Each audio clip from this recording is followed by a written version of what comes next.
What's going on, SA Gamers? It's Captain Curtis, and we are here for our first 2023 weekly Devo session, and I'm excited. I'm excited for a new year. I hope your new year is going well, and I hope that God brings you good things in 2023.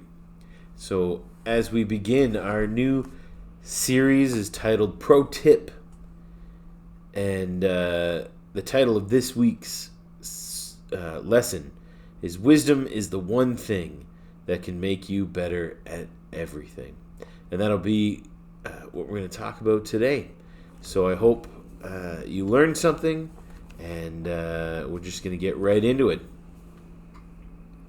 So what would you do if you were the smartest person alive? Not just like straight A smart. We're talking like you have a superpower type smart. Let me tell you about someone who has this kind of brain power. Chances are you've probably never heard of the man who some have suggested is the smartest person to have ever lived. No, it's not Albert Einstein or Elon Musk. In fact, this guy's IQ is estimated to be nearly 2 times both of those guys. About 160 for Einstein and approaching 300 for the smartest man ever. He could read you the New York Times by the time he was 1.5, attended Harvard at age 11, and was ultimately fluent in about 25 different languages. His name was William James Sidis. And shockingly, his story is actually quite tragic. He was arrested at 21 for his wild behavior at a political event. He lived under various fake names because he had a hard time connecting with other people. And he died young from health complications. To say the least, just because he had a ton of brain power didn't mean he was able to easily walk through life. When we hear stories like this, we have to ask, how can you know so much and still not be successful in every way? In this imaginary, perfectly smart version of you, shouldn't you be able to know what makes you happy? What to do next in that relationship, how to fix your family, calm your mind, or go pro in just about anything. And the real question, why doesn't being smart fix everything? See, with almost every problem we face in life, or in every negative feeling we experience, we often think that if we could just know what to do, we would do it. However, there's one thing that separates the pros from the amateurs. The people who experience real peace, who have great stories, who lean into their most important relationships, have developed one thing that makes you better at everything. It's the thing that stands in the gap between what you know and what you do with what you know. How to apply what you know, when, where, and why to apply what you know. And no, this isn't a clickbait advertisement or a new Tom Brady protein shake. This is the real deal. See, what has to develop for all of us is not our IQ, but rather our WQ. I maybe just made that term up. Maybe. But go with me for a second. If our IQ is a measure of our raw brain power, nothing wrong with this, it's just a little overrated, then let's let WQ stand for our wisdom, or how much wisdom you have. See, knowing a lot of things is cool and all, but if you don't do anything with what you know, if your life doesn't get better, or you don't make people's lives better around you, is it really that helpful? So, let's say that this was a coin. This isn't a coin. This is the most Canadian way for me to do this, because I didn't have a coin. So this is a hockey puck. But imagine it was a coin. And let's say this coin represents what we're talking about. On one side, it says IQ, and for intelligence. And on the other side is WQ, for wisdom. Sometimes there are 2 sides. For example, let's say that your friend is saying something sarcastic, or taking a light jab at you. You may have plenty of IQ to come back with a clever, witty, and even hurtful response. But if you flip over the coin to the other side, sometimes WQ tells you to keep those comments as clever and witty as they may be, to yourself. Or you disagree with your mom about something. Your IQ may tell you all the reasons why you're right. She's wrong, and you should give her a piece of your mind. But if you flip it over, the WQ tells you to treat her with respect and honor because she's your mom. Do you see how this works? WQ is always greater than IQ. Not to shame anyone, but you probably could name a few pros in any field that were really talented or really rich or really smart, but their story hasn't turned out so great. They made poor decisions, said some unkind words, or started to feel entitled and stopped putting in the work to stay pro. Maybe if you're honest, you're a little worried that's becoming your story, or you're not sure how to make sure you stay focused on what's important in the future. If that's you, just be sure to hang around for this series. You know where the difference between IQ and WQ is often on full display? Social media. You've seen plenty of people say some very complicated, maybe sometimes even smart things in some very unwise ways. Ways that hurt and belittle others and cause division. Ways that don't seem to be cautious about learning, growing, or hearing someone else's perspective. That's actually pretty much the opposite of wisdom. Wisdom, on the other hand, knows that it doesn't know everything. Wisdom is humble and eager to learn. Wisdom is curious about the struggles of others and what it's like on the other side of you. It's self-controlled and is willing to give up short-term pleasures today for long-term satisfaction tomorrow. Wisdom has experience, and it has come up clutch again and again. Wisdom is pro. Here's what's really amazing about WQ. We can all grow it.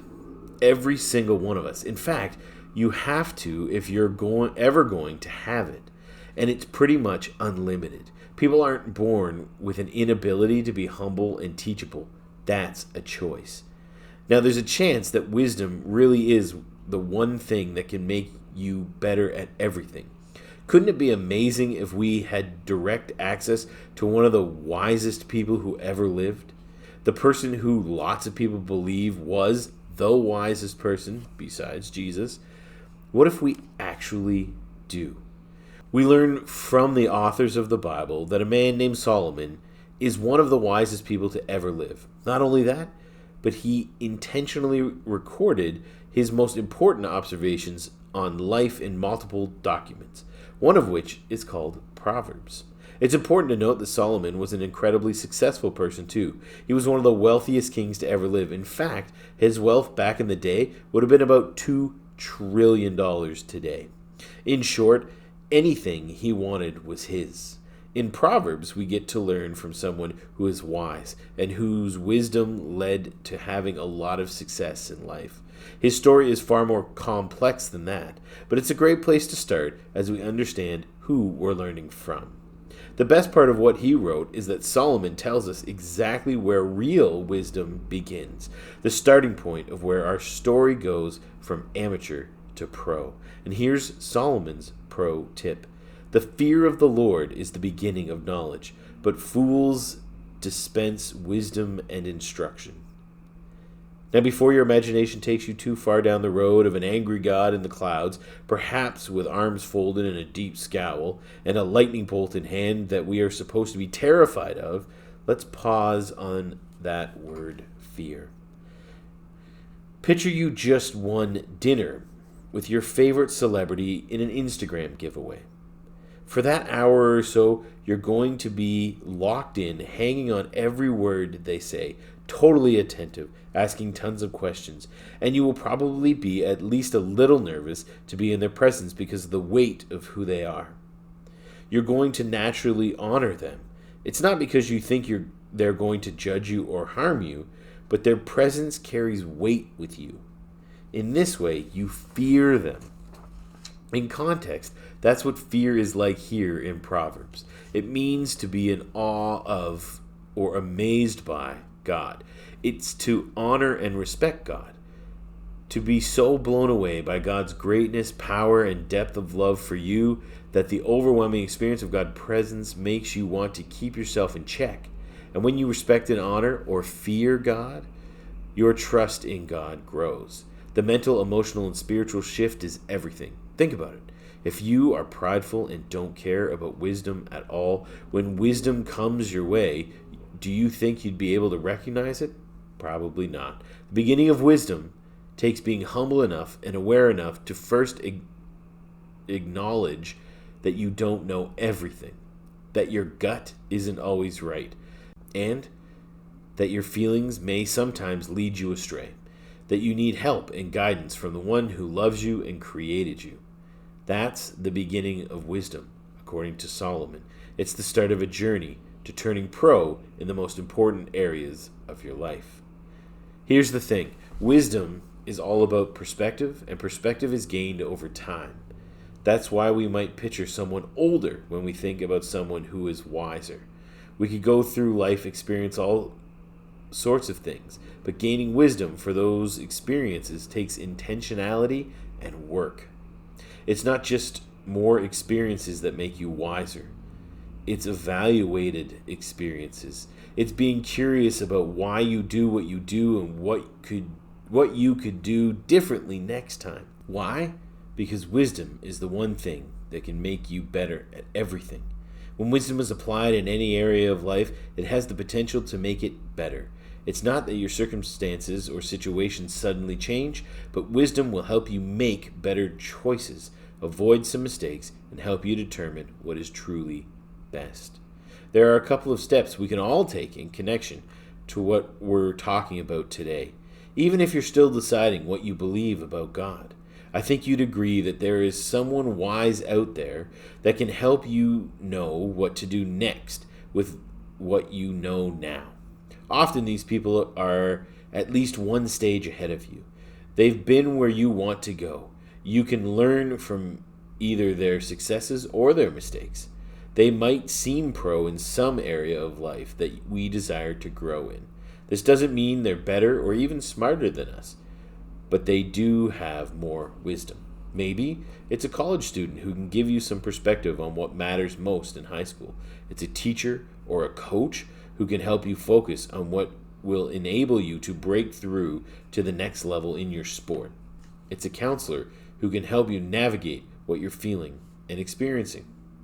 Maybe it's a small group leader who can relate to the struggles and questions you have in your faith. Okay, so if we want to go pro in more areas of our lives, what can we do now? Well, here are a couple of ideas of steps you can take right away. So first, intentionally meeting with trusted adult who has a little more wisdom than you in an area of life that's important to you. Better yet, meet them regularly if you can, and go prepared with questions to ask so that you're ready to be a great listener. You might just wind up seeing God's wisdom through their advice. So number 2, look to the Bible to discover more of what God says is best. You can do this by trying to cultivate a habit of reading the Bible regularly. Proverbs, which this whole series is based on, is a great place to start. It's about wisdom. It's about 30 chapters long, so you could read one chapter a day for a month. Maybe grab a friend and some people at your church to do it with you. So, at the end of the day, here's why all of this should be really encouraging, as overwhelming as it may seem for some of us. Just imagine if wisdom really is the one thing that can make you better at everything. Imagine if you could start taking steps now, daily, to grow in wisdom. This might mean that by taking this seriously in high school, you're setting yourself up for more of what's best in life in the future. So this week, think about your response to this question. Who is the wisest person you know, and what makes them so wise? So that's the first week of our first series in 2023. I hope that you did learn something, that if you watch this, God is speaking to you. I'll be praying for you this week. We love you guys, and we hope you're doing well. God bless you. We'll see you next week.